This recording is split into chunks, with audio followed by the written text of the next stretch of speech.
Hello and welcome to Art School Live. My name is Mandy Theis. I'm also the director of the 𝗧𝗶𝗽𝗀𝗀 Arts. And today I am going to be your host and your guest artist, and we are going to learn all about how to paint symmetrical objects. So you see this thing behind me? We're going to learn all the tips and tricks on how to make a vase look symmetrical, look good, look right, and improve any painting you have with a symmetrical object in it. So let's get this show started. It's Art School Live with Eric Rhodes.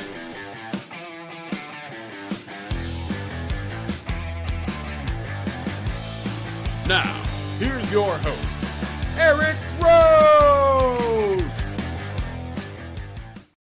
You may have noticed that I am not, in fact, Eric Rhodes. My name is Mandy Theis. I'm the director of the 𝗧𝗶𝗽𝗀𝗀 Arts, and I am subbing for Eric while he's away on one of his many art adventures.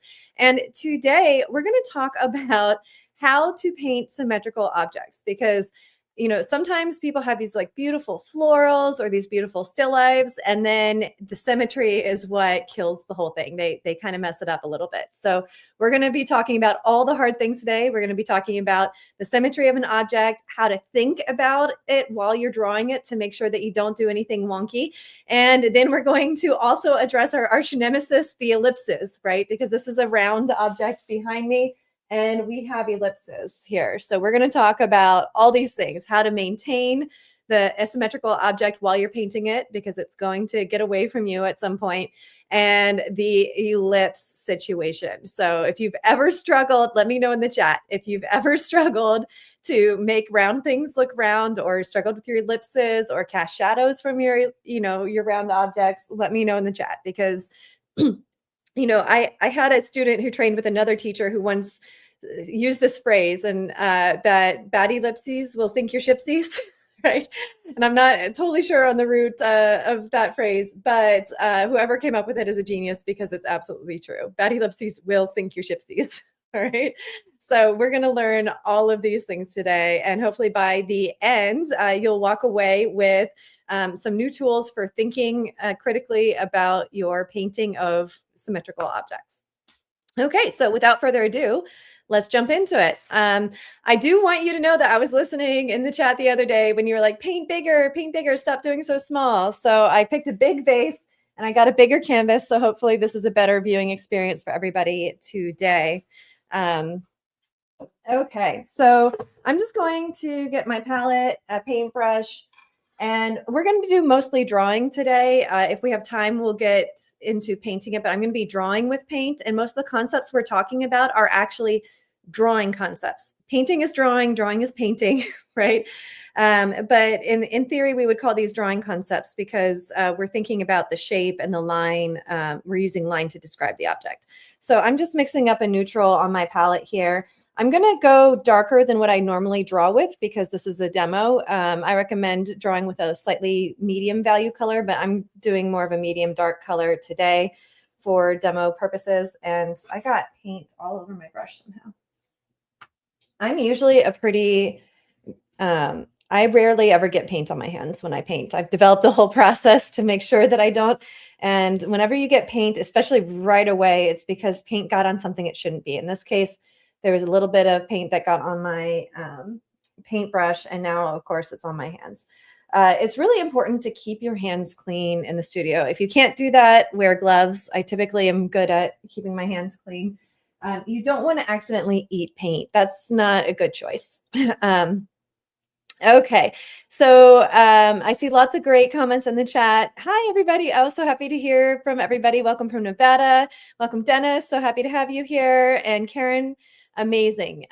So what we're going to do is we're going to talk about ellipses. I'm not painting in white. I'm going to be basically drawing. And then if we have time, we'll fill in some of the drawing. But the drawing is really the key for controlling your symmetry and controlling your ellipses. So for those of you who might not be familiar with ellipses, I have this little circle thing here. And by circle thing, I mean a roll of tape. Okay, so here's the thing. Here's what an ellipse is. If you have a circle and it's at your eye height, it's a full circle, right? But if it's turned away from you and it's also at your eye height, it becomes a line essentially, right? But there's everything in between this and the line, and these are called ellipses. So do you see how this is like a squished circle, a slightly less squished circle, a slightly more open, until it's a full round circle, right? So that's what an ellipse is. It's a squished circle. And that's what's happening with this vase, right? So if this vase were, let me make sure my hands are clean before I touch this white vase. If this vase was facing us like this, it's a circle, right? But as soon as it starts tilting away from us, do you see how that circle collapses and gets more and more collapsed until suddenly it's a line, right? Smash circle, slightly more open, full round circle, and going the other way, smush, smush, smush, smush, smush, smush, smush, until it's so smushed it becomes a line. All right. So that's what ellipses are, and understanding ellipses is key to making believable symmetrical drawings that feel real. Let me know in the chat, have you ever done a still life and one of your objects felt like it was tipping, like, and you couldn't figure out why?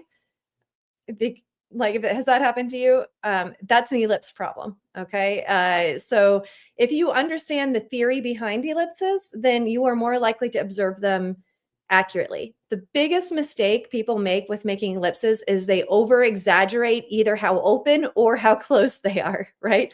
There's a whole range of ellipses from full circle to line, right? It's a very nuanced range. And it's hard to see until you start practicing looking for it. But we're going to cover that really well today. Okay, so first thing I want to start out with is the symmetry, and then we'll talk about the ellipses. So this is a symmetrical object. It was thrown on a wheel, okay? The left side of this is the same as the right side of that. So what we want to do is make sure that anytime we add something to one side, we think about its counterpart on the other. So I'm going to start by making the line of symmetry for this vase, okay? So I also have you guys extra close today, so I'm slightly off to the side and I'm painting a little awkwardly today. So if I step in front of the camera or whatever, make sure to let me know.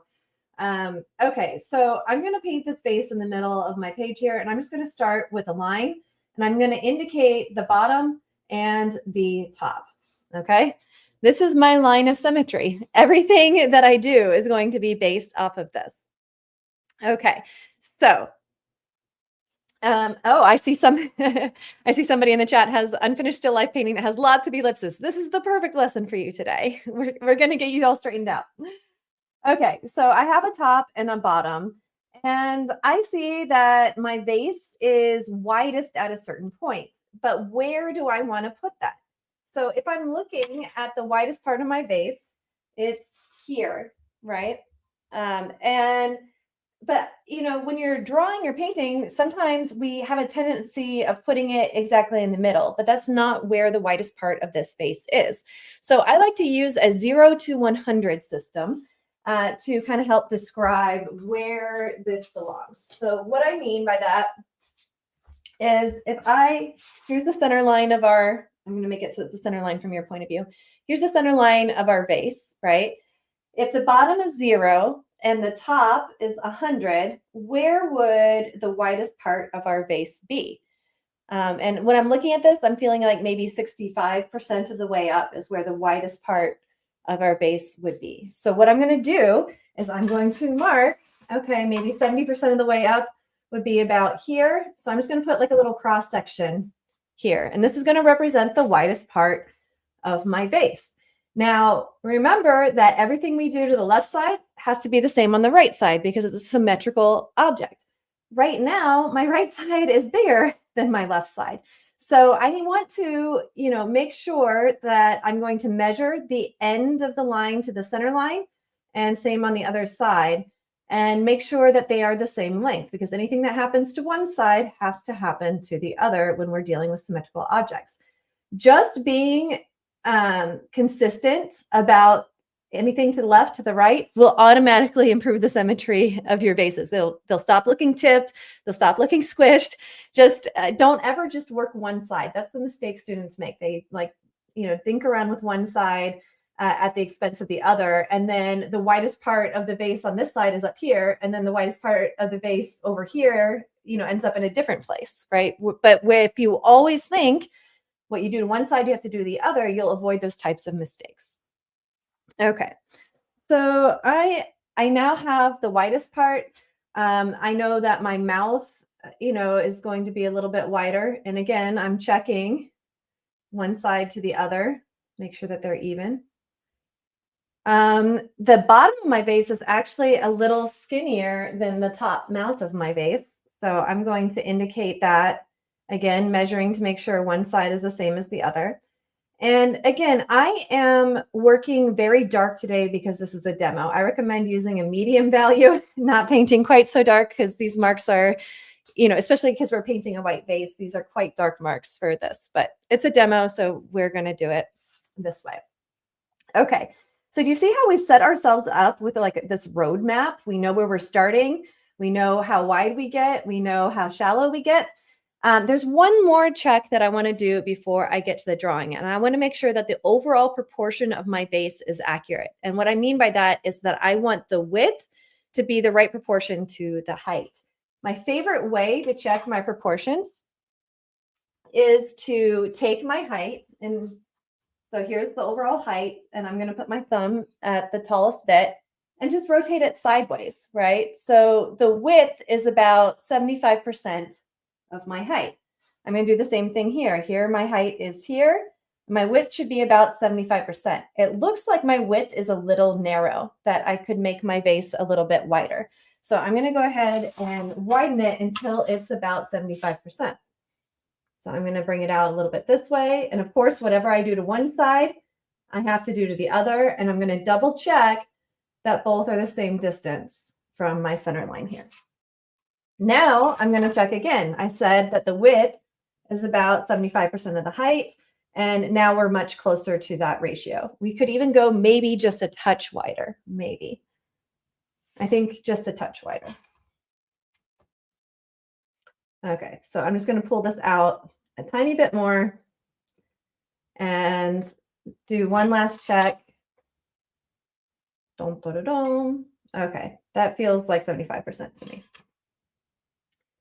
Okay, so any questions so far about how we are going, anything we do to the left side, we do the right side, that we are, looking for our proportion to match what we're observing.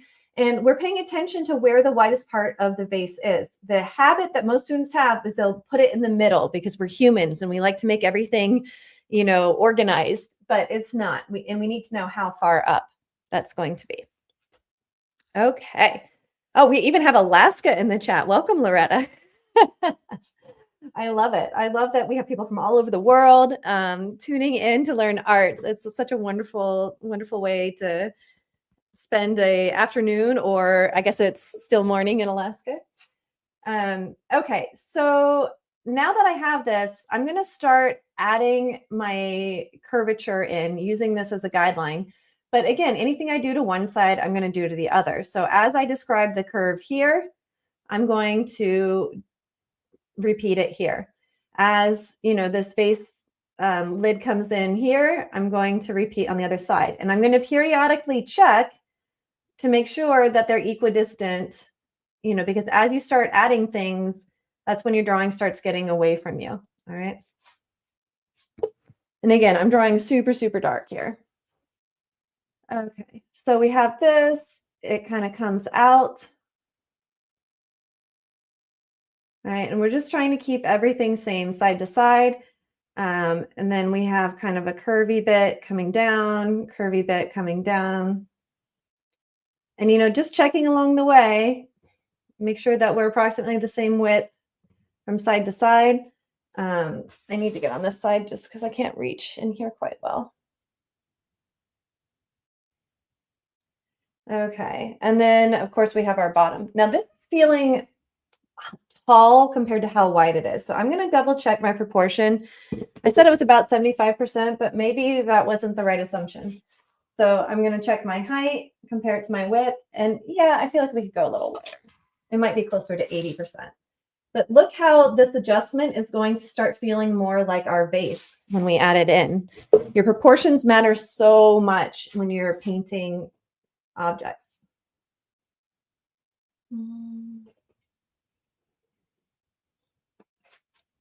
Get on this side.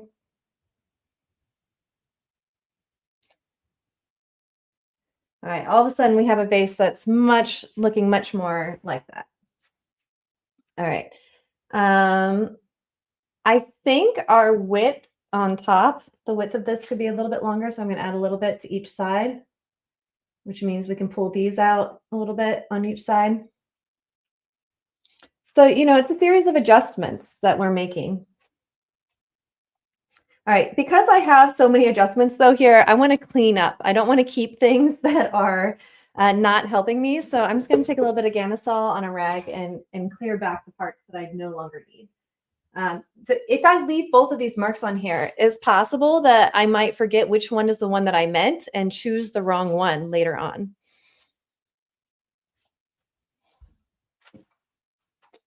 And I see lots of people commenting in the chat about, the different kinds of ellipses that you might have, in different paintings. And I mean, there's all sorts of ellipse challenges, and we'll definitely get into that shortly here. So I'm just trying to clean up. And of course I painted so dark that I need a couple attempts here.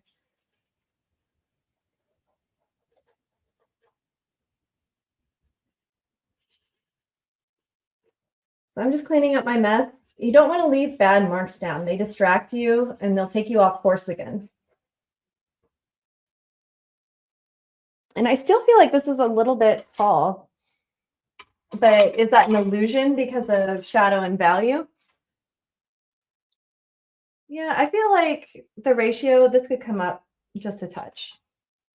Because I'm looking for that 80% ratio. My first guess was 75, but when I go from this new mark here, that's what I have on my page, that's a lot closer to 75 to 80 than this old mark. All right, so do you see how it's really worth taking your time? Right, like we've been talking for what, 15 minutes now, and we have 1, 2, 3, 4, 5, 6, 7 lines down, maybe, right? But it doesn't matter how fast you go, and it doesn't matter how many lines you get. What matters is that you have the right lines, right? That's not going to do you any good if you start with a drawing that's disproportionate. Okay. So rule number 1 for today is anything you do to the left side, you do to the right side, and you check your proportions, height to width. Now we can start getting into ellipses. So we have excuse me. Oh, I was so excited about ellipses, like I caught my breath in my throat. Sorry. Okay, so, we're going to start working on the ellipses. So we have a top, a bottom, we have some of our width here. Now we talked about this a little bit, but I'm going to make a little slide drawing over here. So pay attention because this is important. The most important thing about ellipses is understanding where you, the artist, where your eye height is. Okay, so if I were sitting, my eye height would be a lot lower. If I'm on my tippy toes, my eye height is a lot higher. But at your eye height, the ellipse is a solid line. This is what an ellipse looks like if it were exactly at the same height as your eyes. So if you're standing in front of your still life, if there is a circle that's exactly at the height of your eyes, it'll look like this. Now, if it goes above your eyes, you start seeing the underside, right? So if it's a little bit above you, all of a sudden this ellipse starts to open up just a little bit. Let me get, I need more paint. Hold on.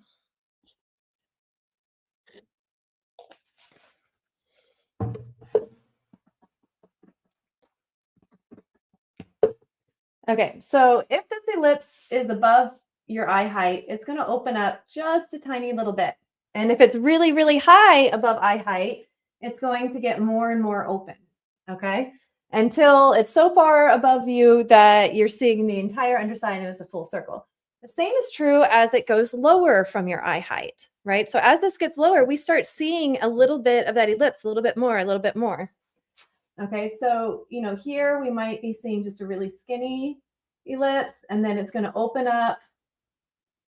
And then the further away from our eye height it gets, do you see how the circle opens, opens, opens, opens? All right, this is really important to understand, okay?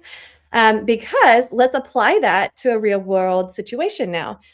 Here's my eye height. I'm actually going to stand right next to this face. My eye height is all the way up here, right?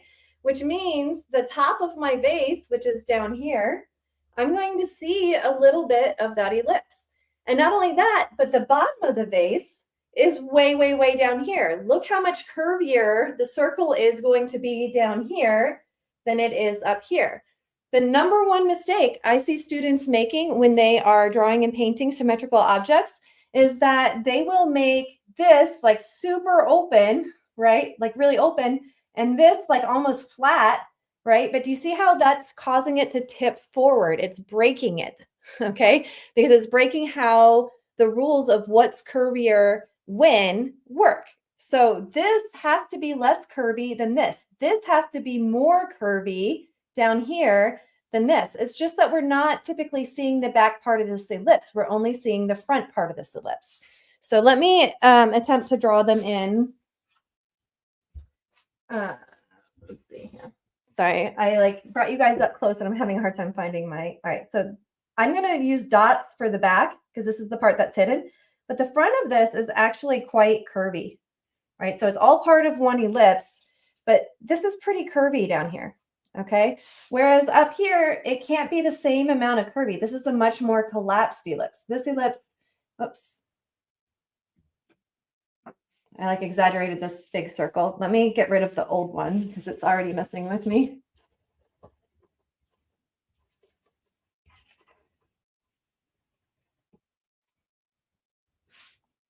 All right. So this ellipse here has to be less open than the one on the bottom, right? So we're going to make it way less open.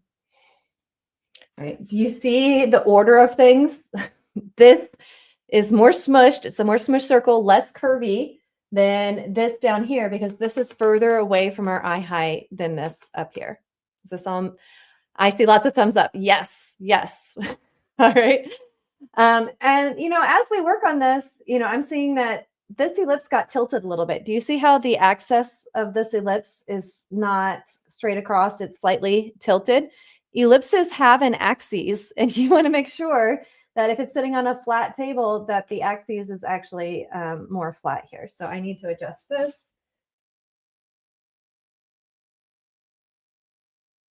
All right. And, you know, as you work, you know, this proportion is still not quite feeling like that proportion. So, you know, it could be that when I drew my ellipse, it got exaggerated down. I feel like it could come up a little bit. I feel like maybe the width of our top here could be a little wider. Maybe it's this wide. Did you see how, because I made a mark here, I immediately made a mark over here, back to our symmetry ideas. And, you know, measuring side to side here. So I'm going to open up this ellipse a little bit. Or not open it, but rather enlarge it. Okay, and now I'm drawing really fat. But hopefully you can see what's going on here. And I also feel like this is too long. I'm going to shorten it slightly. You know, I had some wiggle room to do that from before. And I'm also trying to make sure that this ellipse is curvier than the one above it. And I'm going to have to clean this up because now I'm not totally sure what I'm looking at. So let's do a cleanup bit.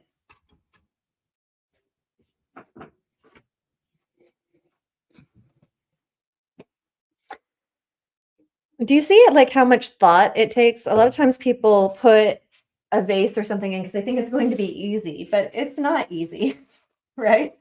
And worse, because it's a symmetrical object, it'll tell on you if, you know, to your viewers. Like viewers, their eyes know what symmetry is supposed to look like. And if you mess it up, they can tell. They can tell that something's off in a way that if you're painting a flower and you get it slightly off, like who are they to know what that exact flower looked like? But if you mess with an ellipse or a symmetrical object, we need this more curvy down here, they will know that your viewers will always be able to tell you. And it'll nag at you, you know, like you'll wake up in the middle of the night thinking about it. All right, so we're starting to get a little closer. I feel like this got a little wide up here. You went maybe too far. Sometimes painting is like driving a car, right? Like you go too far to one side of the road and then you correct back to the other. But again, because I corrected this side, I immediately went to this side. If you take away nothing except for developing the discipline to work from side to side, you will be in great shape. Okay. So I'm just checking, make sure I didn't miss anything. I am hosting and teaching today, so I want to make sure that I don't miss any important questions. If you asked something and I didn't respond to it, please don't hesitate to ask again. So I'm seeing that always my biggest challenge with curved objects is losing my eye level to establish curves. Yes, yes. So if you maintain in all of your drawing of the curves, how far away is it from my eye? If that's the question that you're asking yourself, then you'll be able to get more accurate with that. Okay. I'm feeling like, do you see how the curve of this feels like it's peaking here and the curve of this feels like it's peaking a little bit lower, right? That's not symmetrical, right? And my eye is getting caught on that. So I'm going to go ahead and pull this down just a little bit.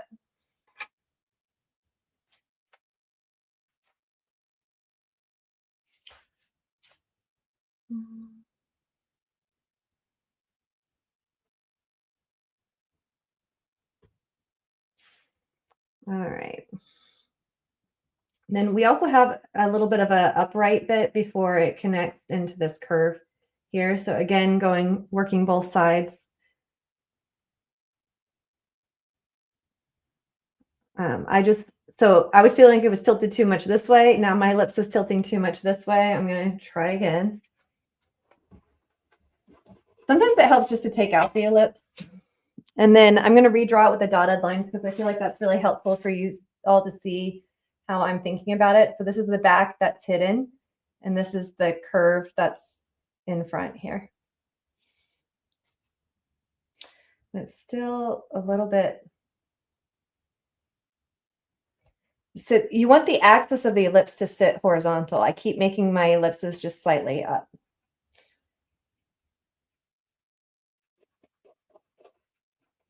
Okay, so ellipses are a battle that you'll fight your entire painting career. If you ever read like old master journals, you know, like you'll see whole entries on, oh, if only the ellipse hadn't ruined my painting, or like critiquing their friends' paintings, like, oh, it was great except for the ellipse, right? It's like a constant thing that even really experienced painters battle with all the time. Okay. Okay. I'm just checking the chat here. Okay. Well, good. I'm Susan's saying it's nice to see the pros go back and forth too. Yeah, it's a never-ending battle, ellipses. I told my friend right before I came on that I was going to be teaching ellipses, and she's a painter too. And she's like, why would you do that to yourself? Like, why are you going to go live on TV and do ellipses? Like, that's the worst idea you've ever had, Mandy.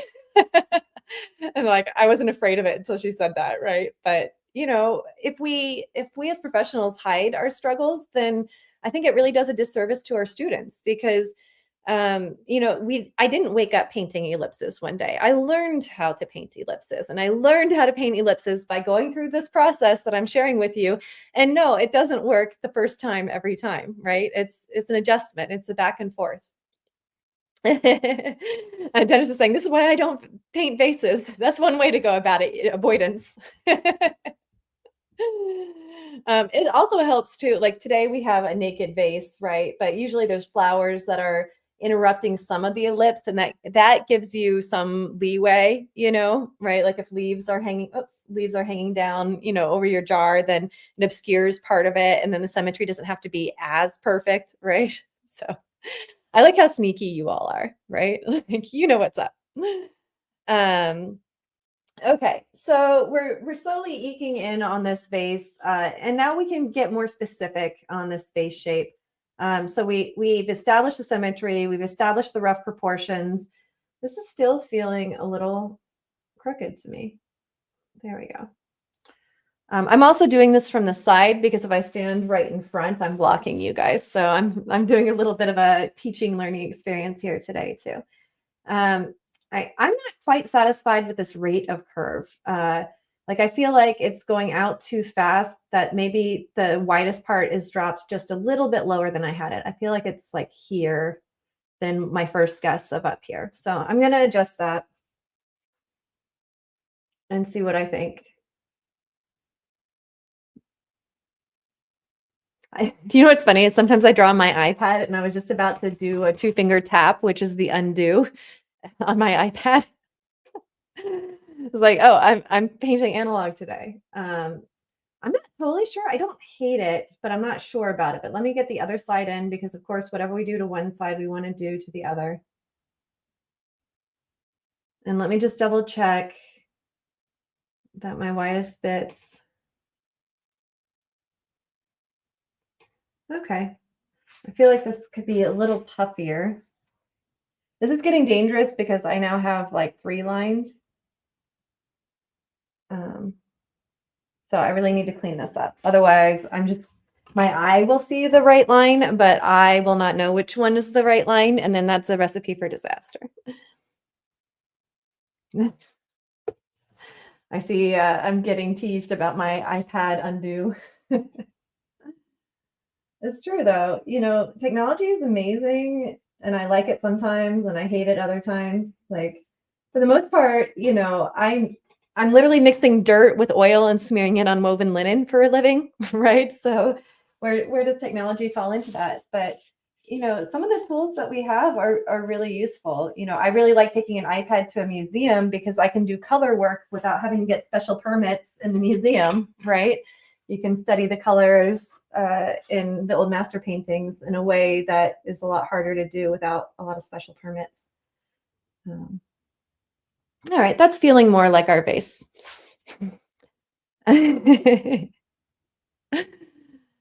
Barbara's saying that the 2-finger tap made her laugh because she tried to enter your house with your car fob more than once. Yeah, right.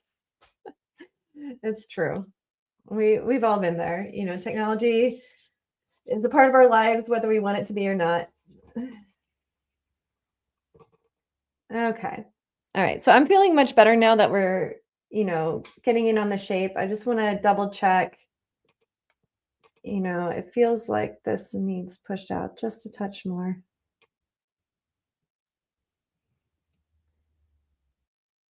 You know, always going left to right, all the way through. If you're interested in this kind of thought process, there's a guy out of Pennsylvania named Barnstone, and he ran a school for many years. A lot of the people that have atelier training today have had some sort of brush with him. I think sadly he passed away a few years ago. But the Barnstone method is very much like find the line of symmetry, find how far away from the, you know, your plumb line, you know, the left edges versus the right edge. So this type of thinking is very Barnstone-esque if you've ever had experience with Barnstone. So here's a good, so Randall's saying that, you know, if you're trying to draw a military aircraft, you know, it has all those symbols that are circles, right, on an aircraft. So they're always tilted at whatever the plane of the plane is, right? Like the angle of the plane, plane, on the plane, the airplane. That's a terrible example because it's going to be very difficult for me to discriminate between the two. But yes, anytime you have a round thing, it's not just vases. You know, if you want to paint polka dotted cloth that's sitting on a table, right? You're painting just a bunch of ellipses. If you want to paint, you know, even things like a ring on a finger, right? I have this ring on my finger, like the curve of that ring. If you understand how ellipses work, no matter what angle my hand is at, you're going to be able to show the angle of that ring, or like the curvature in a believable way. The same is true even if you paint portraits, like with eyes. A lot of people, you know, they paint faces where eyes are like circles, right? Your pupils are circles straight on. Well, guess what happens when your head turns? That's an ellipse. You no longer have a circular iris. Your iris is now an ellipse, right? So ellipses are everywhere. My headband is creating an ellipse, right? You know, it's on a tilted plane, but it's an ellipse all the same, and the same rules apply. Yes, everybody struggles with ellipses. Like, look at me. I came on here being like, I'm going to teach ellipses today. And it still took me a few tries, right? Okay, and the other thing to note too is not only are your objects ellipses, but often your shadows are ellipses. Look what's going on down here. I have a slightly straight overhead light today. So the ellipse is coming. It's a little bit more on this side than it is on that side. But we have an ellipse, right, that we can draw just on the base. Okay, so I'm seeing a couple questions come in. Does it help to create the widest point of the base, the ellipse shape? Oh, where the light and shadow are divided? So that's getting into a whole other set of skills that we don't have time for today. But yes, if you do have a round object, often your light source is going to cut through, on an ellipse of some kind. But that's beyond our pay grade for today. Oh, okay. And Linda, don't get in trouble because you're sneaking out of work to watch art school. Okay, all right. So let's deal with the ellipse down here. So there's actually two ellipses because I have two light sources because I am installing a shade and it's only half installed. So the root cause of my double ellipse today is a light problem. So I'm only going to focus on the one. So you're actually seeing two. This is the shadow of the second one, but the main one is coming in just a little bit here and then out and around here. So we're going to deal with just the main ellipse. And you are correct, those of you saying that you can't escape ellipses. They're everywhere, right? So befriend them, learn how to cope with them, do your best to love them, find the joy and the challenge of it. I might have to block you guys for just a minute while I look at this ellipse here because it's coming down just a little bit. But remember, this ellipse is being caused by the light would be hitting the surface here, except for it's getting interrupted by our object. My ellipse is actually pretty horizontal, but my shadow, do you see how the, what did I just call this? The, when it's not like this, it's like this. So this ellipse isn't perfectly horizontal. It's on a tilt here. And the axis, thank you. Oh, that word was like briefly running away from me. So right now, this is really side to side, but what I need is for the axis of this ellipse to be slightly tilted. And I'm sorry, I'm going to have to block you guys for a second. That was a terrible guess. So I'm still thinking through.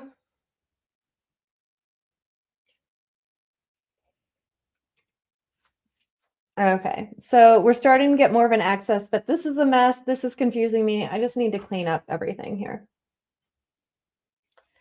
Messes are your enemies with ellipses. If you have a mess, you'll never find the ellipse that you intended because you're going to be distracted by all the not ellipses, all the bad ones that you didn't mean to put down.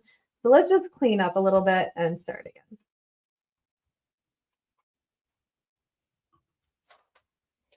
All right, so this ellipse is on an axis that is sticking backwards like this a little bit. And this is because of the angle of the light hitting the object. And this is too much back here. So that's not enough. We're just going to play ellipse game all day today. Sometimes it's like whack-a-mole, right? Like not that one, and then you finally find the one. But it should feel like it's connecting all together, right? So, you have to see through your object that it's casting in order for it to read the way you intend it to. Okay. Okay, so this is still a little big here. I'm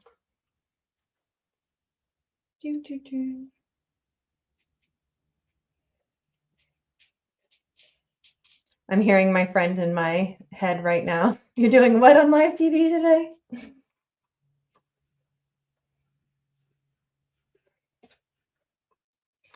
Right. And sometimes what's also really helpful is if you just put in a little bit of value. We call this a false value.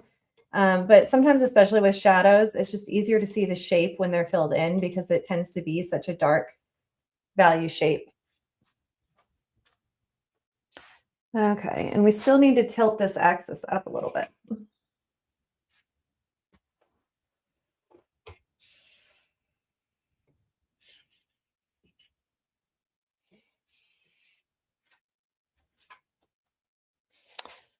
Okay, and it's still a little fat.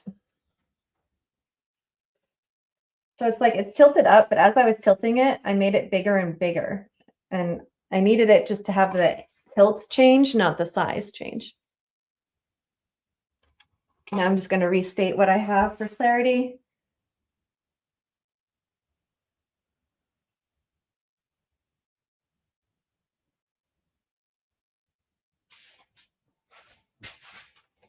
Put in my false value. Okay, so I'm feeling pretty good about this. This is still probably a little big on this side here. So I'm happy with the tilt.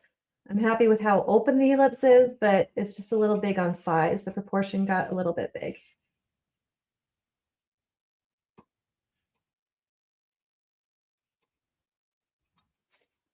Okay.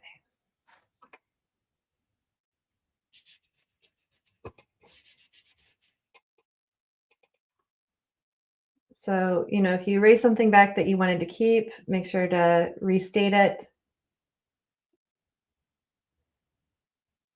All right, I'm feeling much better about that. Okay, all right. So just to review a little bit of what we did today, we checked our proportion. We adjusted it a few times. We worked from a center line, making sure our left side matched our right side. And then we really talked about the ellipses, right? Like this has to be more curvy than the ellipse up here because this ellipse is just a little bit below our eye height and this is a lot below our eye height, right? And that's always true. So no matter where you are up and down on a canvas, you should always know how curvy your curve is, because if your eye height is up here, you know that as you go down your canvas that there's a hierarchy. And if I were to put a straight line, like if this bottom here were a straight line, and that's something that students do all the time, they make this a straight line, all of a sudden you're saying that this part of the vase is higher than this part of the vase that we have a curve on. And that's what creates that tippy feeling that doesn't make sense to us. Okay. And I see some of you are feeling very good about yourselves, and I am happy to take credit for that. Yes. Okay. So I think that's a good stopping point for today. I do have some great news for all of you. So I have a gift. You can download the free video, 97 Incredible Art Secrets. Go to 97artsecrets.com/ASL. And if you haven't signed up for Digital Painting Live, we were talking about this earlier, right? When I was like trying to undo, but Digital Painting Live is this amazing new thing that they're doing. And it's so affordable. It's only $47 to go. And we're talking like the best of digital painters are going to be there. People that are working in the movie industry, the animation industry, just some really incredible artists. And because they're launching it, they're offering this crazy good price. Like for $47, you can literally learn with some of the best digital artists in the world. I am so excited for this. I'm definitely going myself. So that's June 14th, 2025. And you can learn more at digitalpaintinglive.com. And don't forget to subscribe to this channel at Art School Live on YouTube and at Eric Rhodes on Instagram. And for those of you who are joining us, we're actually streaming to my YouTube channel, the 𝗧𝗶𝗽𝗀 Arts as well today. So I encourage you to check it out and join that channel as well. You can follow me on Instagram at Mandy Fine Artist if you'd like to see how this and other paintings develop over time. I've gotten really good at posting my updates there. So I hope to see all of you again soon. Thank you for coming today. Happy painting, everybody, and good luck with your ellipses.